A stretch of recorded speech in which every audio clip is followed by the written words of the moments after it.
un protocollo sulla povertà.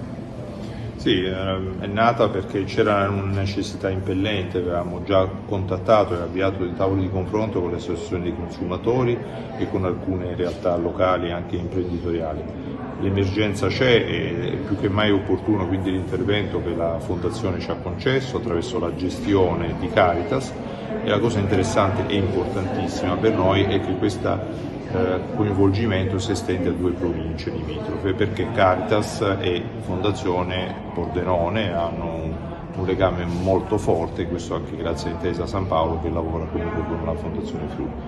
È un'emergenza su cui noi ovviamente ci stiamo lavorando da tempo, questo è un ottimo viatico perché comunque si parte da adesso, perché c'è disponibilità di 300.000 euro che verranno messi appunto in cogestione da Caritas, dalle 2 Caritas sui 2 territori provinciali, e poi da lì insomma avvieremo anche dei tavoli di confronto molto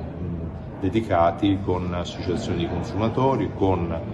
e soprattutto anche con il coinvolgimento della Regione, ma soprattutto perché si dà anche attraverso enti di gestione dei servizi anche delle tariffe agevolate e una spalmatura dei ratei che eventualmente non possono essere immediatamente pagati.